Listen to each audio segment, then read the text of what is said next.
크신 하나님의 사랑과 그 은혜를 오늘 이 시간 이렇게 보내는, 그리고 예배드리는 이 사건을 통하여서 깊이 경험하게 해 주시옵소서.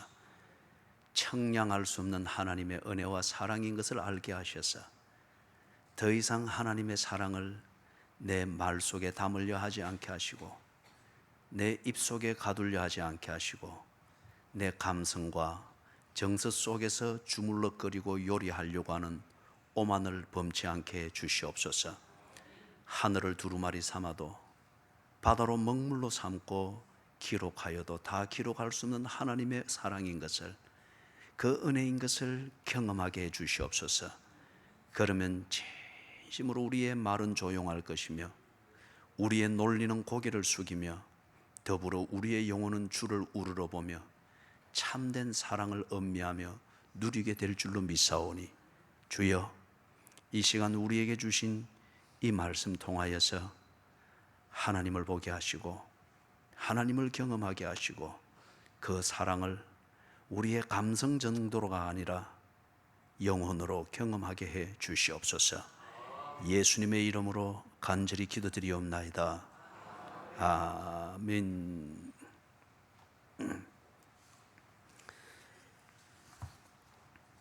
앞으로 히브리서를 강의를 하려고 합니다. 히브리서를 강의하기 전에 히브리서의 본문이 왜 기록이 되어졌는가, 그리고 그 내용이 왜 우리에게 필요한 하나님의 말씀인가, 이것을 새기면서 들을 수 있도록 하기 위하여서 그 서론격에 해당되어지는 그 내용들을 앞으로 오늘을 포함해서 한 두세 차례 다루게 될 것입니다. 믿음은 우리의 의지의 문제가 아닙니다. 그건 부차적으로 따라와야 되는 문제고, 믿음은 또한 우리의 감정의 상태를 말하는 것도 아닙니다. 그것 역시 믿음이 있을 때에 만들어지는 결과물입니다. 믿음은 하나님과 동행하는 삶입니다. 그렇다고 하면 하나님을 아는 만큼 믿을 수 있습니다. 하나님을 아는 만큼 믿을 수 있고, 하나님을 잘못 알면 하나님의 이름으로 이단이 되어집니다. 하나님을 어중간하게 알면 어중간하게 믿는 사람들이 가고 있는 지옥에 가게 됩니다. 하나님 운운하면서 지옥의 행진을 하고 있는 사람들이 하나님을 참으로 믿어서 좁은 길로 천국으로 행진하고 있는 사람보다 훨씬 많습니다. 훨씬 많습니다. 그렇기 때문에 오늘 하는 이 시간과 더불어서 앞으로 한 두세 시간 교회 생활이라고 하는 이걸 중심으로 해서 우리의 신앙의 면면들을 살펴보게 될 겁니다. 그것을 잘 이해를 하고 정리를 한 다음에, 그렇다면 우리가 교회를 통해서, 그리고 신앙생활을 통해서 예수가 누구이시며 무엇을 해 주셨는가를 어떻게 알아야 되는가, 그걸 위하여서 히브리서를 1장에서부터 강의를 해 나가게 될 것입니다. 오늘 이 첫 번째 주제를, 이것을 잡게 된 것은 우리 리더 모임을 할 때에 리더들과 더불어서 그동안에 마태복음 24장을 중심으로 해서 살폈던 그 내용들을 잠깐 나눌 때에 그룹에서 있었던 피드백이든지 아니면 풀어지지 않는 그 이슈들에 대해서 조금 언급이 있었기에 이것은 한번 빨리 정리를 하는 것이 좋겠고, 오늘 나눔을 할 때에 역시 마태복음 25장 1절부터 11절, 13절의 그 내용이 이것과 또 걸릴 수 있고, 잘못되면 혼돈이 있을 수 있기 때문에 먼저 정리를 하고자 합니다. 그리고 히브리서를 이해를 하는 데 있어서도 아주 중요한 도입부이니까 여러분들이 잘 새겨서 듣고 되새김질을 하시면 고맙겠습니다. 교회가 무엇입니까? 교회는 진리의 기둥과 터입니다. 이때 말하는 교회는, 진리의 기둥과 터라고 말하는 이 교회는 두 가지 성격으로 동시에 나타나는 겁니다. 하나님의 백성으로서의 교회, 그리고 그 백성들의 교제로서의 교회. 후자 쪽은 조직이 되어 있고 지금 이렇게 볼 수 있는 이것을 말합니다. 자, 하나씩 차근차근 살펴보도록 하겠습니다. 교회가 무엇인가에 대해서는 디모데후서 3장 15절에서 구체적으로 이 얘기를 하고 있습니다. 여기 보니까 세 가지로서 이 얘기를 합니다.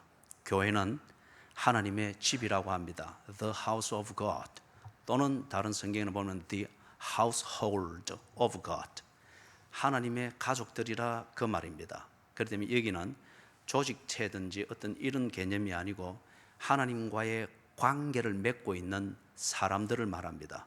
그리고 이는 단수의 개념이 아니고 복수의 개념이며 집단의 개념입니다.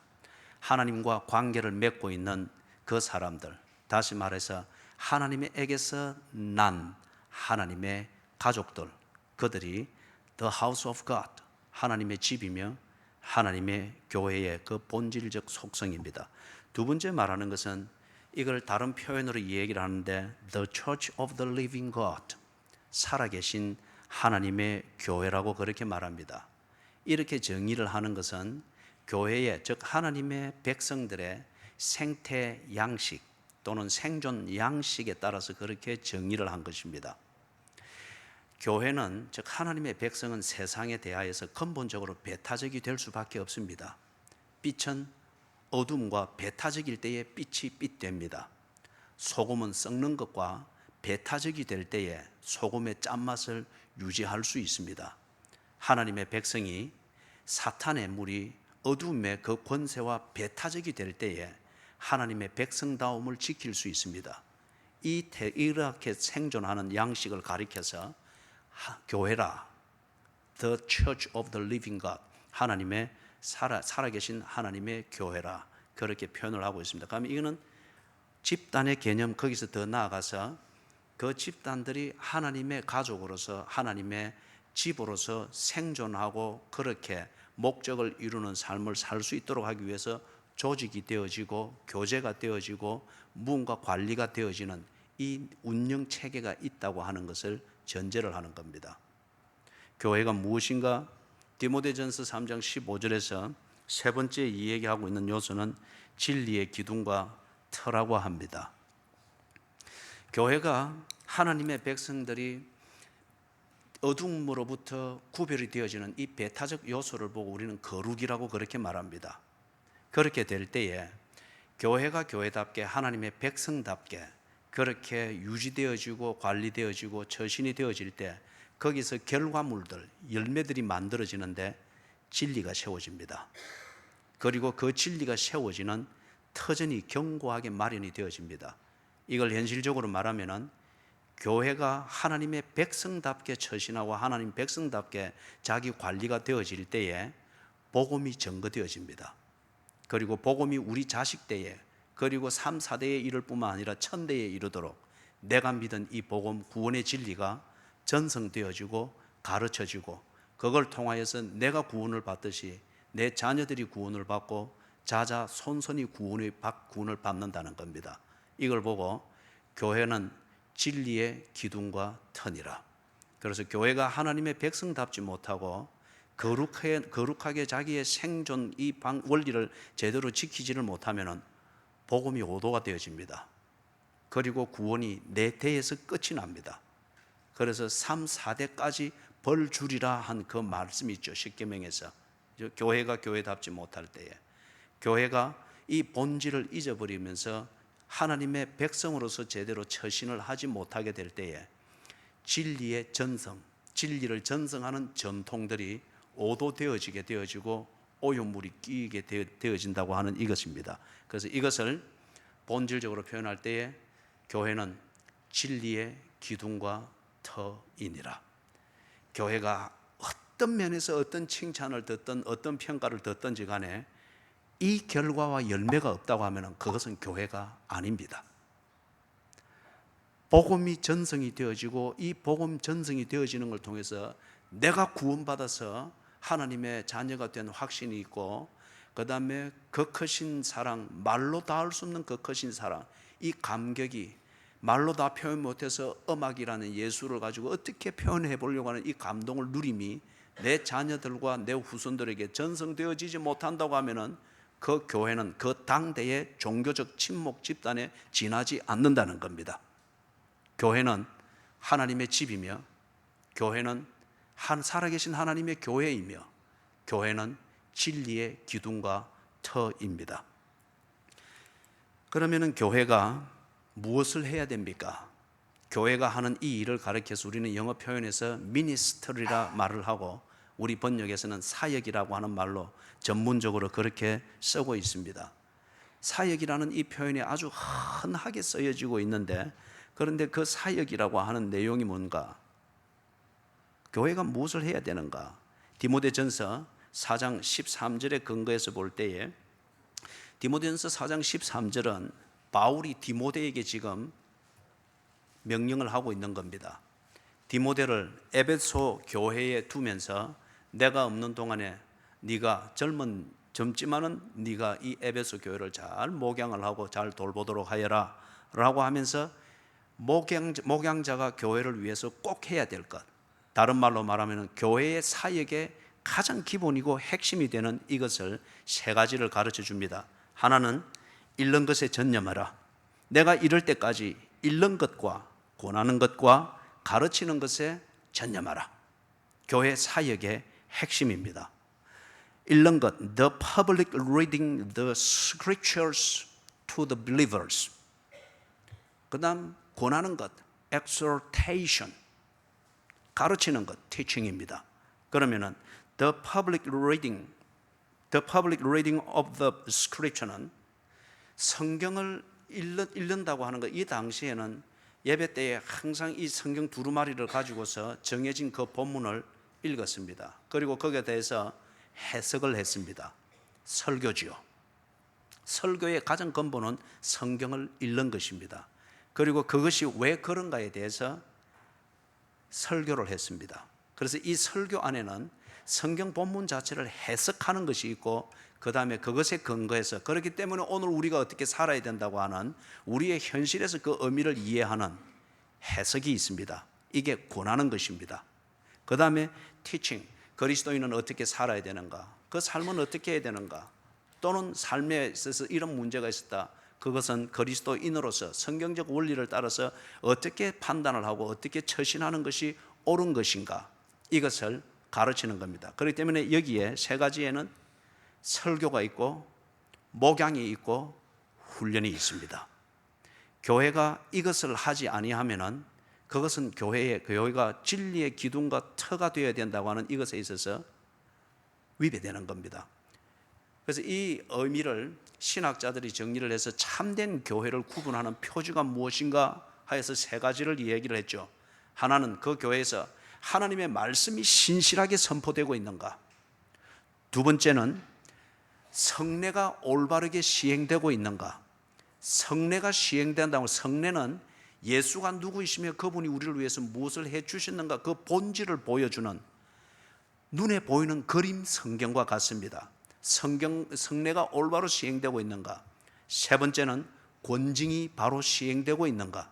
무엇이 그리스도인다운 일이며 무엇이 그리스도인으로서는 해서는 안 되는 일인가, 무엇이 교회다운 일이며 무엇이 교회에서는 해서는 안 되는 일인가, 이것을 바로 판단하고 바로 지도하고, 아닐 때에는 벌을 주어서라도 어긋난 길로 가지 아니하고 더 크게는 교회가 오도되어지지 아니하도록 하는, 이게 디스플린, 권징입니다. 옳은 것은 권하고 틀린 것에 대해서는 징계를 해서라도 바로 잡는 것. 이 세 가지가 균형 잡히게 바로 시행되어지지 않으면 그것은 참된 교회가 아니라고 했습니다. 이걸 좀 더 우리의 실제적인 언어로서 정리를 하면은 교회가 해야 되는 일이 무엇인가 5가지를 정리를 해볼 수 있습니다. 교회는 구원의 길을 가르쳐야 합니다. 구원을 제시할 수는 없습니다. 구원받게 할 수는 없습니다. 그러나 구원받는 그 길, 진리를 가르쳐야 합니다. 두 번째는 구원의 길로 인도해야 됩니다. 엉뚱한 길로 갈 때는 지팡이와 막대기로 챙겨서라도 구원의 길로 갈 수 있도록 인도해야 됩니다. 세 번째는 하나님과의 관계, 하나님과 나누는 교제, 이 감각을 잃지 않도록 이 감각을 일깨워 줘야 됩니다. 그렇기 때문에 때로 교회에서는 아픈 소리가 있을 수밖에 없습니다. 네 번째는 성도의 교제를 훈련해야 됩니다. 여러분이 여기에서 있는 이대로, 여러분이 지금 하나님을 진정으로 믿고 하나님의 자녀인 게 분명하면은 여기에서 예배 드리는 감격과 나누는 교제 그대로 죽고 난 뒤에는 천국에서 그대로 하게 될 겁니다.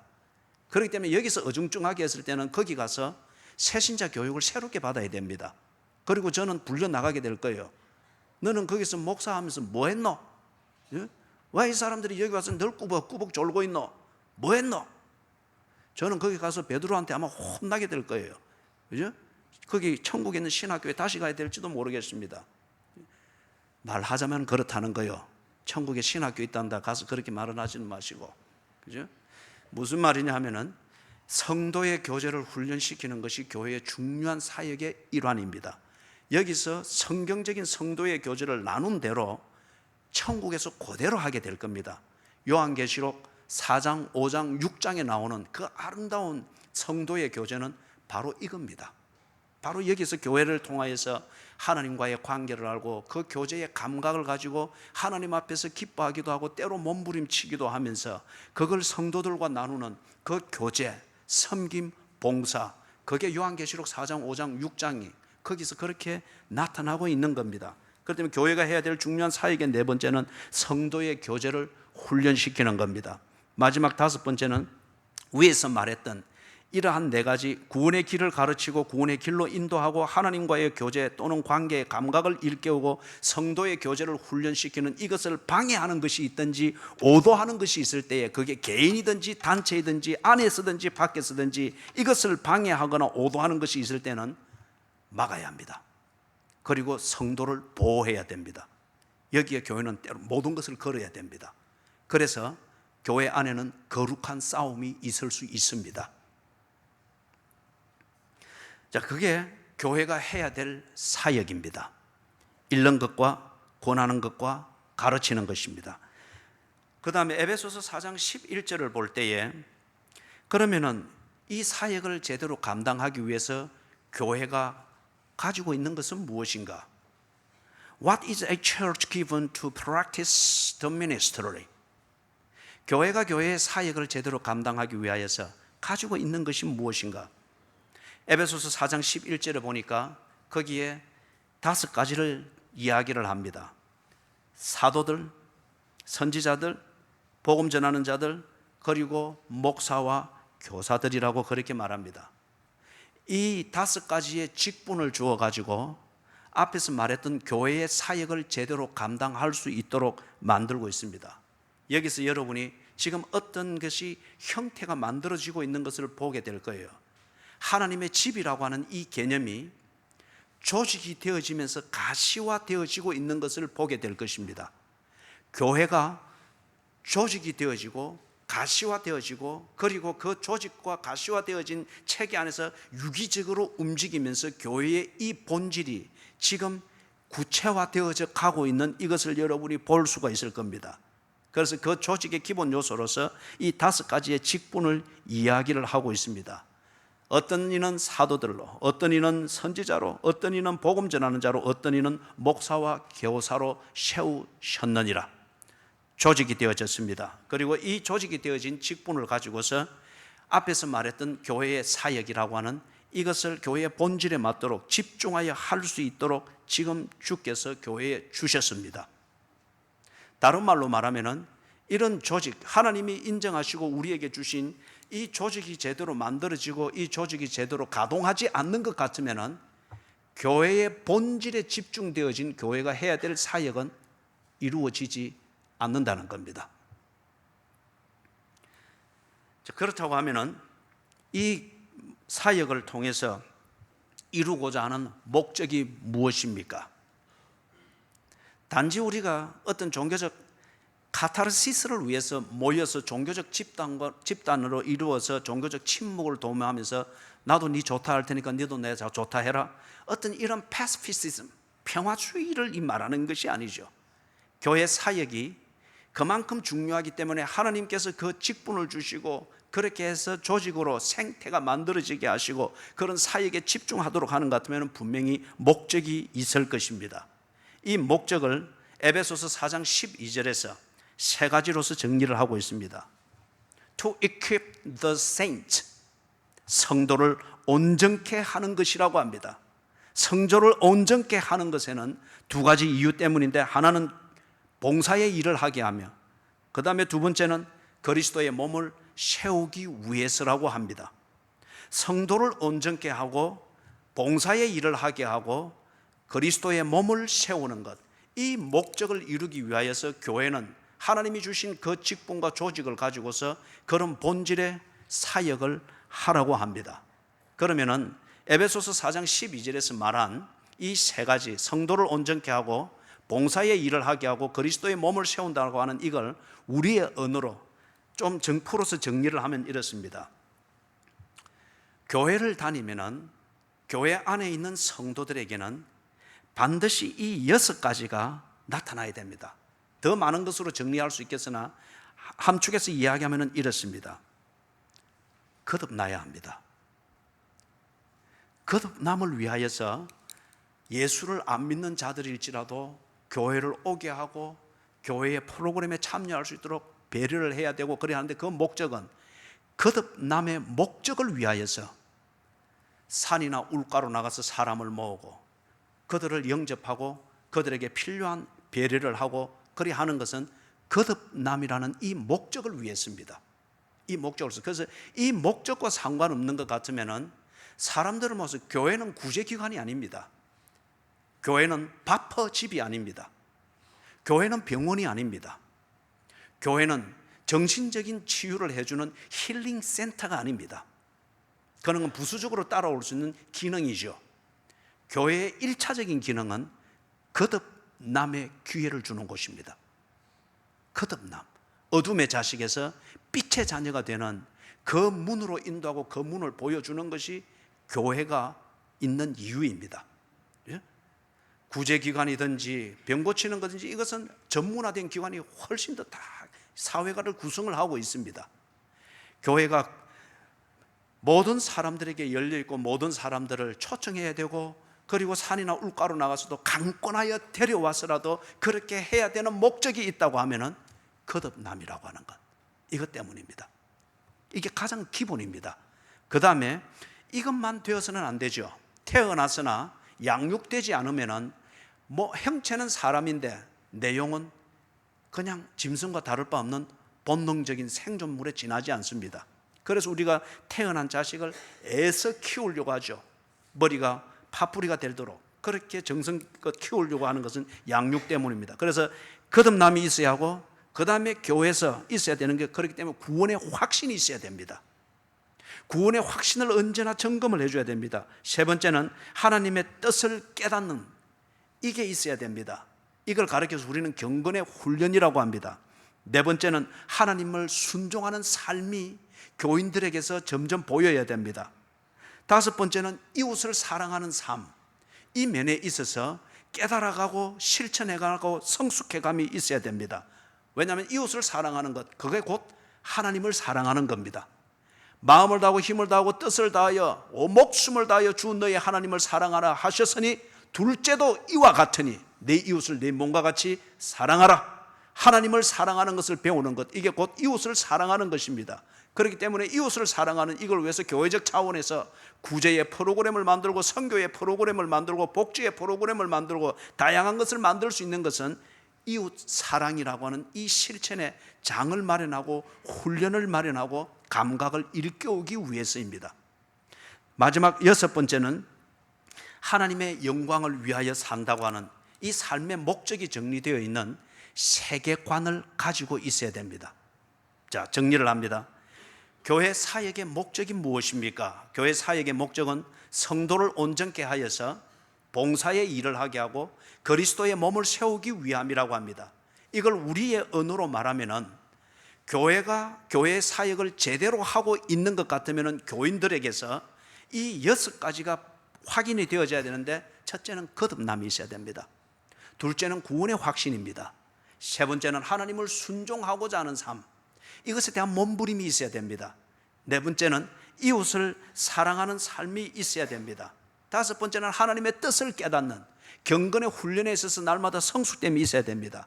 여섯 번째는 하나님의 영광을 위하여 사는 것이 삶의 목적이다 하는 이 목적 중심으로 정리된 세계관으로 고민하고 교제하고 성숙을 꾀하는 이러한 성도들이 교회 가운데서 자꾸 보여야 됩니다. 이게 교회가 존재하는 이유이며 교회가 하나님이 주신 은혜의 선물을 받아서 사역에 집중해야 되는 목적입니다.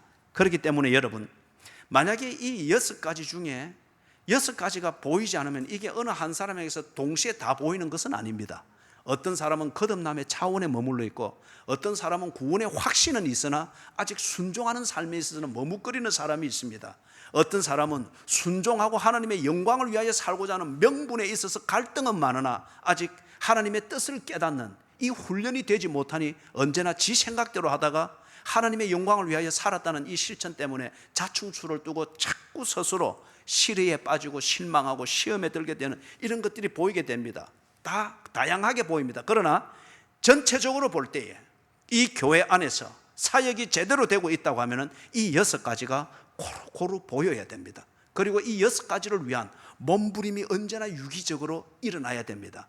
이게 교회이며 교회의 사역의 본질입니다. 자, 그렇다고 하면은 그리스도인이 마땅히 살아야 될 삶을 살기 위해서 교회 중심의 삶을 사는 것, 그게 옳은 것이고 성경적인 것입니까? 그렇습니다. 앞에서 이야기했던 것처럼 교회의 본질이 그러하고 교회의 사역의 본질이 그러하고 그 사역을 하는 목적을 통하여서 그리스도인이 만들어졌습니다. 그런 것 같으면 교회 중심의 삶이 되지 않고서는 크리스찬이 제대로 태어나기도 힘들지만 태어났다 할지라도 크리스찬다운 구실을 하기는 어렵습니다. 다음 주를 나누면 그 다음 주를 우리가 보게 되겠습니다만 우리의 죄악의 두 차원이 있습니다. 죄의 가장 근본적인 것은 하나님과 관계가 없이 사는 것이 죄의 가장 근본적인 차원입니다. 그것은 지옥입니다. 죄악의 또 다른 차원은 맛을 잃은 소금에 비유되어집니다. 발길을 잃어버린 빛에 비유되어집니다. 지옥에 가는 것은 아닙니다. 그러나 밖에 보려 사람들에게 밟힌다고 합니다. 예수를 믿어도 부끄럽게 믿는 사람들, 하나님의 이름을 불러도 거듭났으나 구원의 확신은 있으나 삶의 내용은 참 부끄럽고 언제나 사는 자기가 피드백을 하게 되어지는 삶의 의미는 꼭 지옥에 있는 것 같은, 죽지 못해 사는 것 같은, 교회를 가는 것이 의무감 이거 외에 다른 의미가 보이지 않는 어떤 그러한 것 말이에요.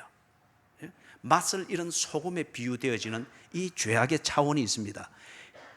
교회 중심이 아닐 때, 제도화되어진 이 교회 중심이 아닐 때에 거듭날 수 있습니다. 개인적으로 어느 정도 성숙이 될 수 있습니다. 그러나 위험천만입니다.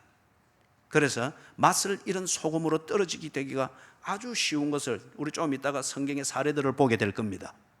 그렇기 때문에 교회의 본질이 그러하고 교회의 사역이 그러하고 사역의 목적이 그러한 것 같으면 그걸 통해서 그리스도인을 온전히 만들고 그 결과 진리의 기둥과 틀을 바로 세워가며 자자손손 천대에 이르도록 복을 받는 하나님의 바로 그 계시의 통로와 축복의 통로를 여는 것이 교회이며 교회의 사역일 것 같으면 그리스도인은 마땅히 교회 중심의 삶이 되어야 됩니다.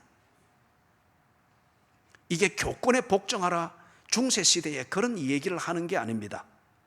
앞에서 이야기되었던 그것을 근거해서 볼 때 이 결론이 날 수밖에 없는 지극히 논리적이고 성경적입니다. 자, 그러면은 이것을 확증하는 게 있죠. 예수를 믿고 거듭나게 되고 예수를 알아가기를 시작할 때 우리의 선조들은 다 교회 중심이 되었습니다. 조직된 교회와 그리고 그 교회에 조직된 성스러운 그 권위가 주는 가르침과 훈련과 권징 아래에서 그들은 하나님을 배워갖고 성도의 삶에 성화되어져 갔습니다. 두 가지 예를 들면 하나는 사도행전 2장 43절에서부터 47절, 그죠? 여기에 보면은 그들이 나사렛 예수 그리스도가 구주이신 것을 성령의 독특한 그 역사하심을 통해서 깨닫게 되어졌죠. 거듭났습니다. 그리고 구원의 확신이 있었습니다. 그런 다음에 이들의 삶은 자연히 모였습니다. 서로 통용했습니다. 떡을 떼며 교제했습니다. 그리고 날마다 모여 기도했습니다. 이게 집단을 이룬 거고, 집단이 모이고 공동체가 되니까 움직이는 조직이 생기고 그 조직에 의해서 질서가 잡히고 정해진 신조를 땅에 따라서 삶을 감독받고 훈련받고 보호받고 인도받았습니다. 교회 중심이 되었습니다. 히브리서 10장 24절 25절 서로 돌아보아 사랑과 선행을 격려하며 모이기를 피하는 어떤 사람들의 습관과 같이 하지 말고 그날이 가까움을 볼수록 더욱 그리하라. 모이기를 피하는 어떤 사람들의 습관과 같이 하지 말고 어설픈 베이스를 가지고서 개인 구원, 신앙은 개인적, 말은 맞습니다. 그러나 그 의미를 설명할 수 있겠습니까? 다 내 개인적 입장을 합리화시키기 위해서 개인 구원, 믿음은 내 중심을 보시는 하나님, 그렇게 둘러대는 거지 않느냐 이거예요. 분명하게 이 개인 구원에 대해서 분명한 신학적 이해를 가지고 이 신앙 고백이 있었던 사람들은 모였습니다. 그리고 배우려고 했습니다. 감독을 받으려고 했습니다. 나의 부족을 알기 때문에. 그렇기 때문에 모이기를 피하는 어떤 사람들의 습관, 우찌무라 간조의 일원이 휘황찬란했으나 지금 그 결과는 지금 일본의 그 실상입니다. 그 교회의 실상입니다. 모이기를 피하는 사람들의 어떤 습관들이 다양하고 집요하고 그럴싸하고 들을만합니다. 특히 현대인들과 배웠다고 하는 사람들에게는 그것이 아주 그럴싸한 논리로 들립니다. 그러나 성경은 분명히 우리에게 말합니다. 모이기를 피하는 어떤 사람들의 습관과 같이 하지 말고 그날이 가까우면 볼수록 우리 입장에서는 더 바쁘면 바쁠수록 우선순위를 설정하기가 더 복잡해지면 복잡할수록 발등에 떨어진 불 같은 것이 있어서 지옥의 불길을 잊고 하나님의 실망스러운 눈빛을 보는 그 괴로움을 잊을 정도로 나를 만드는 그날이 가까움을 볼수록 더욱 그리하자. 더욱 교회 중심이 되라는 거예요. 제도권에 종속된다는 그 문제가 아니에요. 겸손이며 나를 아는, 내가 인간인 것을 아는 그것에서 나는 솔직함이며 용기입니다.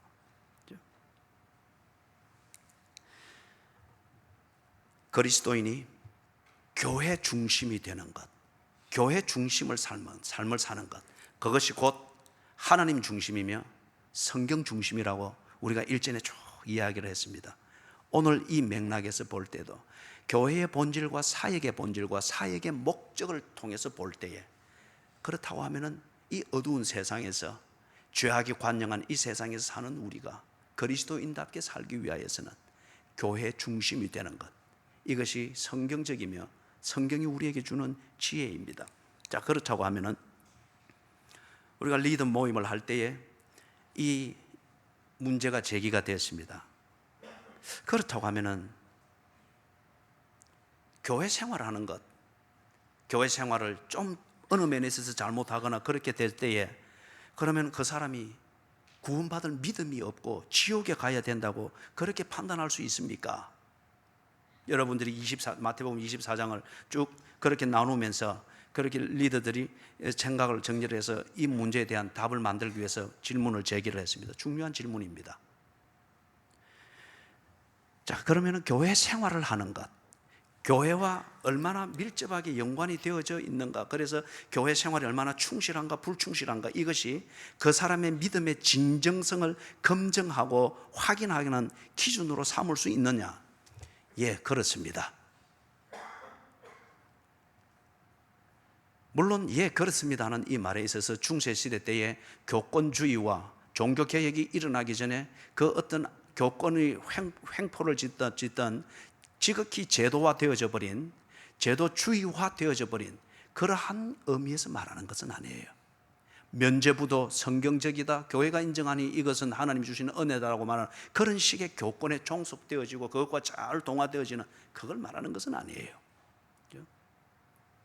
앞에서 흘러왔던 맥락, 교회의 본질이 그러하고 사역의 본질이라고 그것을 통해서 그리스도인이 거듭남과 구원의 확신과 하나님의 뜻을 깨달음과 하나님을 순종하는 삶과 하나님과 교제하면서 이웃을 사랑하는 삶과 하나님의 영광을 위하여 사는 것이 삶의 목적이라고 하는 이것을 배워가고 이런 그리스도인으로 만드는 것이 교회의 사역의 목적일 것 같으면은 그 교회와 교회의 사역과 교회의 지도를 불성실하게 받는다든지 그것에 대해서 반감을 가진다든지 그것에 대해서 모이기를 피하는 어떤 사람들과 같은 또 다른 이론을 만들어서 그것에 무용론을 주장하며 자기를 합리화한다고 하면은 그는 구원받지 못한 사람이 분명합니다.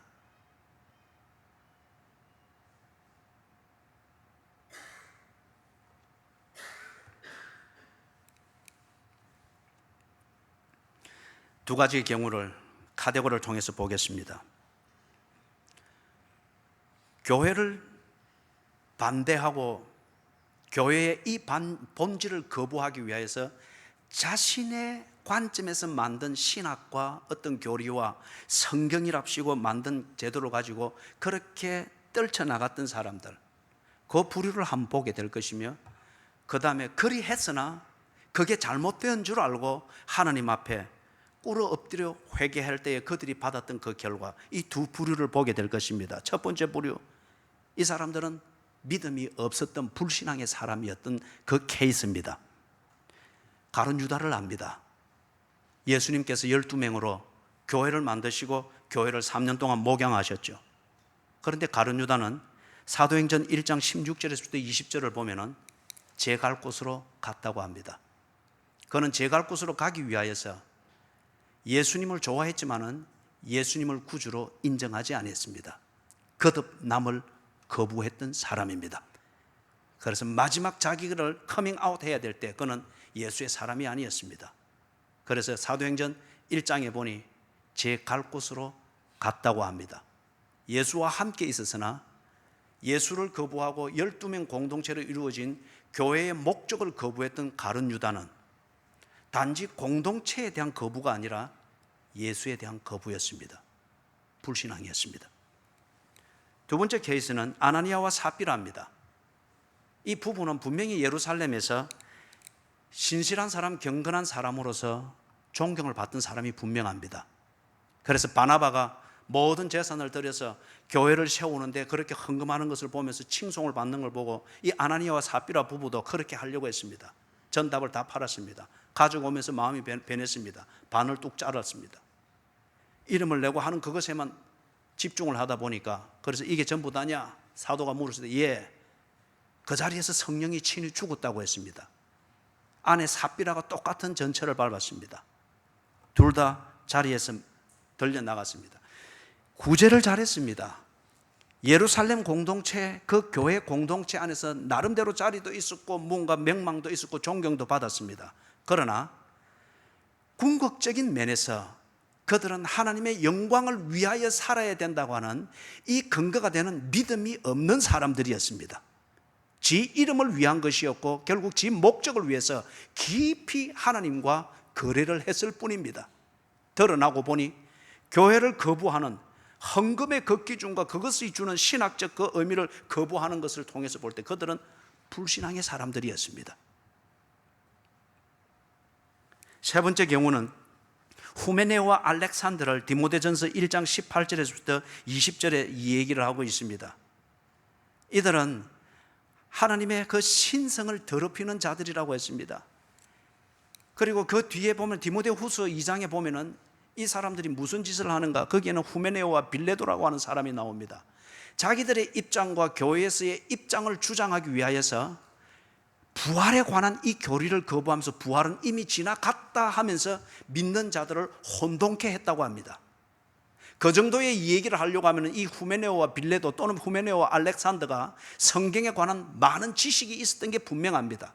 그리고 그 교회 안에 있으면서 사람들에게 그 정도의 얘기를 하고 가르칠 것 같으면 사람들로부터 좋은 교인으로 인정을 받는 부분이 상당했던 것도 분명합니다. 어떤 면에서는 리더를 하면서 그 성경을 가르쳤을 수 있습니다. 그런데 부활에 관한 이 문제에 있어서 그들은 예수를 인정할 수 없었습니다. 성경을 인정할 수 없었습니다. 그래서 부활은 지나갔다라고 하면서 자기들의 주장대로 자기들을 존경하고 있는 사람들이 자기들의 주장대로 신앙생활을 하고 믿을 수 있도록 오도하려고 했습니다. 사탄에게 내어준 바 되었다고 합니다. 후메네오와 알렉산더 또는 후메네오와 빌레도는 많은 면에서 신학적으로 준비가 되어지고 교회 안에서 상당한 역할을 하는 중간 리더였는지 모르나 그들이 교회를 어느 부분에 가서 본질적인 것을 거부하고 반대하고 자기들의 생각을 관철시키기 위해서 성경의 부활을 뒤집어 놓으려고 하는 것을 볼 때에 그들은 사탄에게 가는 것이 합당했습니다. 그래서 사탄에게 내어준 바 되었다. 위에서 마지막 한 가지를 더 보면은 데마라고 하는 사람이 디모데후서 4장 10절에 보면 나옵니다. 바울이 죽음을 직감하고서 인생의 쓸쓸함을 회고하면서 누군가 있으면 좋겠고 자신의 신앙의 여정을 마무리하기 위해서 기억에 나는 사람들을 언급할 때에 데마를 언급합니다. 디모데후서 4장 10절에서. 그런데 아주 가슴 아프게 언급을 합니다. 데마는 세상을 사랑하여 데살로니가로 갔고, 데마가 상당한 부분까지 바울과 동행하면서 선교 여행에 집중하고 많은 헌신도 하고 그렇게도 했습니다. 그런데 데마의 마음 깊은 곳에는 세상을 사랑함이 있었습니다.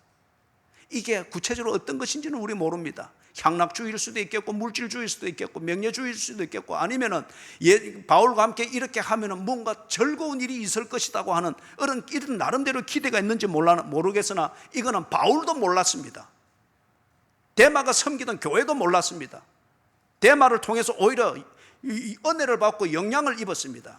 그런데 데마 자신이 어느 단계가 되니까 감옥에 갇혀서 연금된 상태에서 더 이상 꼼짝도 못하고 선교한답시고 데마에게는 어쩌면은 선교하고 다니는 이게 사람들에게 다른 지역으로 여행 다니는 흥분과 즐거움이 있었을지 모르겠죠.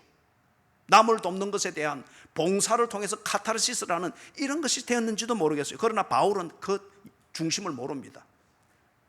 결국 되었을 때에 데마가 자기의 깊이 있는 그 생각대로 움직였습니다.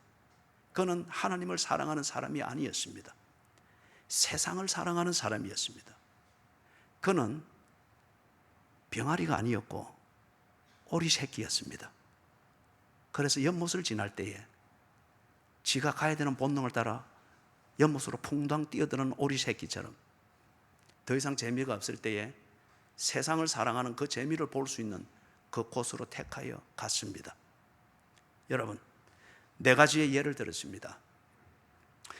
교회 생활을 통하여서 교회와 관련되어진 생활과 봉사의 내용을 통하여서 그 사람의 믿음의 진정성을 증명할 수는 없으나 확인할 수는 있습니다. 두 번째 케이스를 통해서 이것을 좀 더 확정을 하면은 이거는 다윗 있지 않습니까? 다윗이 아주 문제가 많았던 사람이죠. 간음, 간통, 살인, 거짓말, 아주 비열한 짓을 했죠. 그런데 그 짓을 할 때에 다윗이 하나님을 안 믿었던 게 아니죠. 아주 열심히 특심했고 이 범죄를 저지르기 전에 하나님은 다윗을 가리켜서 마음에 합한 자라고 했습니다. 그런데 다윗이 어느 단계에 가서 간통, 간음, 거짓말, 살인 이걸 한꺼번에 저질러 버린 거예요. 그런데 이렇게 하고 난 뒤에 이것을 깨닫습니다. 그리고 아주 비참하게 마치 자기가 지옥에 들어앉아 있는 것처럼 고통을 느끼며 하나님 앞에 회개합니다. 그럼 이거는 뭐냐? 다윗이 분명히 교회에 대해서, 교회 생활에 대하여서 큰 잘못을 저질렀고 그것에 빠져 있을 때는 교회고 뭐고 다 거부가 되었습니다. 그럼 이 상태에서 결과적으로 볼 때 다윗은 자기의 신앙이 거기서 딱 멈춰 버렸습니다. 멈춰 버리니까 거기서 방황이 되어 버렸습니다. 그런데 그 진정성이 있으니까 그 멈춘 상태에서 통절한 회개와 함께 빠져나오게 되는 것을 보게 됩니다. 교회와 관련해서 그리스도인들이 교회를 거부할 수 있고 교회 생활에 소홀할 수 있고 때로는 교회에 대해서 저항할 수 있습니다. 그러나 그에게 참된 믿음이 있다고 하면은 그것을 두고 언젠가는 통절히 회개하면서 하나님 앞으로 돌아오게 되는 것을 보게 됩니다. 어느 한 분의 얘기를 최근에 들어보았습니다. 오랜 세월 동안 교회를 떠나 있었다고 합니다. 목사님이 준 상처 때문에 그렇다고 합니다. 그런 일들은 비일비재할 수 있습니다. 그런데 이분이 내가 들어봐도 정말 교회 오고 싶지 않을 만한 그런 일이었어요. 그런데 이분이 그 한 오랜 세월을 방황을 하면서 교회를 떠나 있으면서 늘 마음속에는 교회에 대한 미안함, 교회 생활을 언젠가는 해야 되는데 하는 이 부담감, 그리고 술자석에 있고 그리 하지만은 누군가 취기가 돌아서 농담 삼아라도 교회를 욕하고 교회에 대해서 안 좋은 말을 할 때는 분이 일어났다는 거예요. 분이 일어나고 싸우기까지 하고 그랬다는 거예요. 그분은 자기가 믿는 대로 생활을 하지 못할 뿐 믿음이 없다고 말할 수는 없습니다. 교회에 대해서 저항하고 교회에 대해서 부정적인 외적인 생활을 하고 있습니다. 그러나 그런 마음이 있고 그런 중심이 있을 때 그 사람이 교회에 대해서 생활을 잘못하고 있고 교회와 관계가 그렇게 뒤틀어져 있다고 하는 것 때문에 구원받는 믿음이 없다고 말할 수는 없죠. 반면에 교회와 그런 갈등을 일으키고 있고 그런 교회에 감독을 못 받는 그런 바른 생활이 안 되는 것은 자기에게 있어서 고통이 되고 있는 겁니다. 그거는 그에게 참된 믿음이 있기 때문에 그런 거죠. 참된 믿음이 있기 때문에 긴 세월이 지난 다음에 교회로 돌아오게 되는 것을 보게 됩니다. 데이비드 브레이너드라고 하는 사람의 일기를 여러분이 틈나면 읽으십시오. 그것은 첫 페이지부터 마지막까지 한꺼번에 읽는 책이 아니고 점심 식사하고 커피 한잔하고 한 5분 정도 읽고 좀 생각을 하고 그럴 수 있는 좋은 책입니다. 이 데이비드 브레이너드가 20세 초반 때에 이 경건의 훈련을 하면서 그때는 그 교회에서 아마 18세기입니다. 매주 성찬식을 했던 것 같습니다. 가는데 성찬식에 합당하지 못한 생각들을 가지고서 그렇게 시간을 잠깐 보냈다고 하는 이것이 너무도 마음이 아픈 거예요. 너무도 마음이 아픈 거예요. 그래서 그 일기에 보면은 숲속에 들어가서 하루 종일 금식하면서 자기를 두고 슬퍼하며 하나님 앞에서 죄 사함을 위해서 기도했다고 합니다.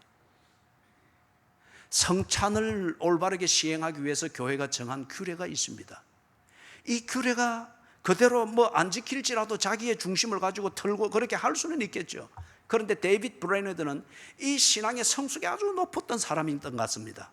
그래서 교회의 그 규범 중에서 아주 섬세한 부분, 성숙한 자들에게 해당될 수 있는 성찬에 참여할 때에 한 주간의 삶에 있어서 생각과 생활이 정결케 준비가 되어져야 됩니다 하는 이 말이 이 사람에게는 아주 심각한 얘기예요. 20대 초반에 그 젊은 본능적인 생각을 따라서 잠시 무슨 생각으로 시간을 보냈다고 하는 이것 때문에 그렇게 아파하고 미안해하고 괴로워하면서 꼭 자기가 지옥 고통을 당하는 것처럼 숲속으로 들어가 하루 종일 금식하며 기도했다는 거예요. 교회의 규례에 어긋났습니다. 그러나 이것이 그에게 큰 아픔이 되어 하루 종일 금식을 하게 되는 것은 참된 믿음이 있었기 때문입니다. 그래서 그 교회의 규례와 교회의 지도와 교회의 권위를 그렇게 사랑했던 겁니다.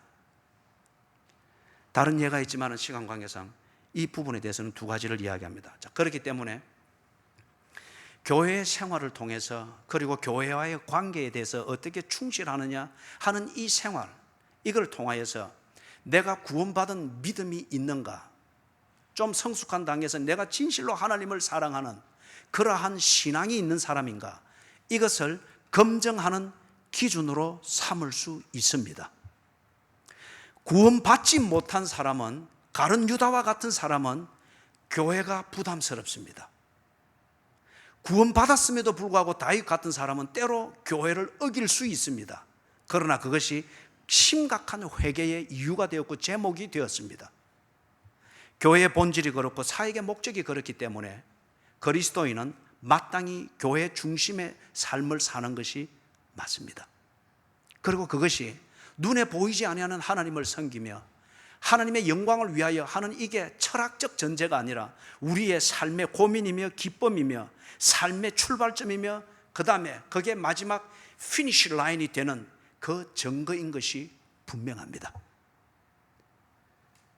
그리스도께서 머리 대신 그의 몸된 교회를 섬기고 그의 몸된 교회를 지도를 받고 그 몸된 교회의 생활을 통하여서 성숙과 경건의 훈련을 받는 것을 거부하는데 눈에 보이지 않는 하나님을 섬기고 사랑한다는 그 말을 어떻게 검증할 수 있겠어요? 그렇기 때문에 바울이 디모데에게 조직된 교회의 본질에 맞도록 사역을 해 나가도록 하기 위해서 조직을 만들고 직분을 세울 때에 그것을 검증할 수 있는 객관적인 기준들을 디모데전서 3장과 4장에서 자세하게 주고 있는 이유가 그런 것이죠. 말씀을 정리합니다. 그러면은 교회가 이만큼 중요합니다. 진리의 기둥과 터가 되어야 되는 교회이기 때문에 사역이 그러하고 조직이 그러하고 조직을 움직이는 게 그러하고 교인들을 지도하는 게 그러하고 교인들은 교회 중심을 통하여서 그리스도인됨을 배워가고 성숙되어져 가야 됩니다. 그렇기 때문에 교회는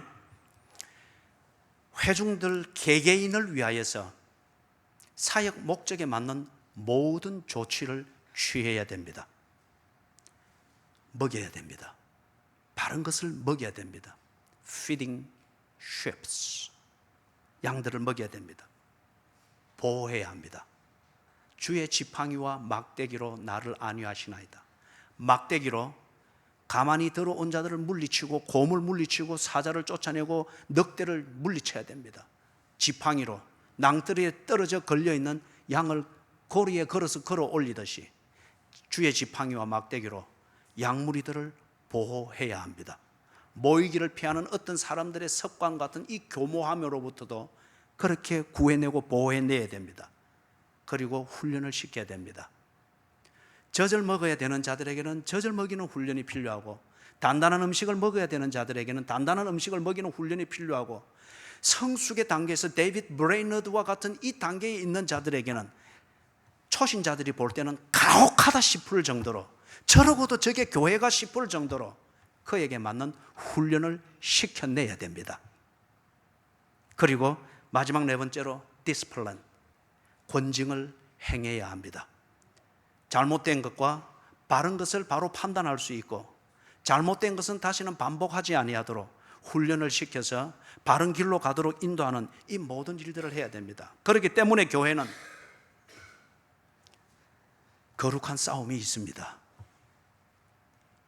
부끄러운 싸움을 막아야 됩니다.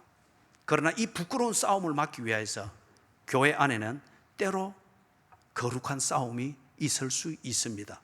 왜냐하면 어둠의 권세는 연탄 가스가 들어오는 것처럼 집요하고 치명적이고 표시가 나지 않습니다.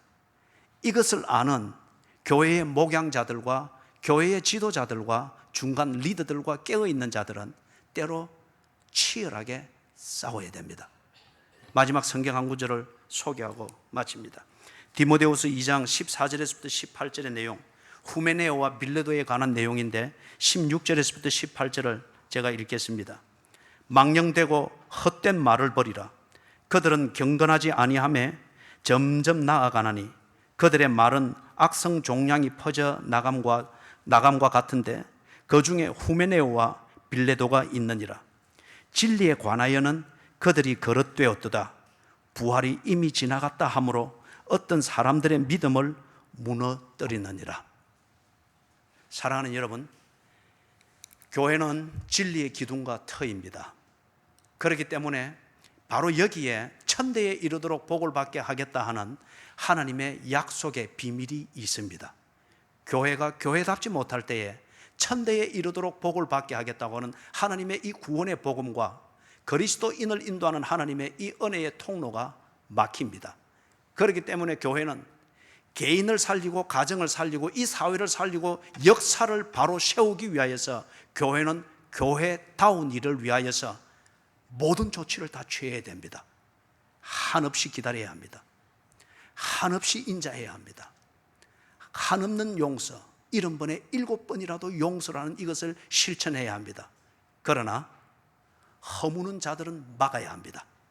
주의 지팡이와 막대기로 교인들을 보호하고 교회의 본질을 보호하는 일에 있어서는 하나님이 전쟁의 사령관이신 것을 믿고 그 뒤에서 이 거룩한 전쟁을 치루어 내어야 합니다. 거기에 여러분의 가정을 위한 진리의 기둥과 터, 이 사회를 위한 진리의 기둥과 터, 내 다음 세대를 오고 있는 우리 자식들을 위한 진리의 기둥과 터가 전성되느냐 전성되지 못하느냐 관건이 달려있기 때문에 그렇습니다.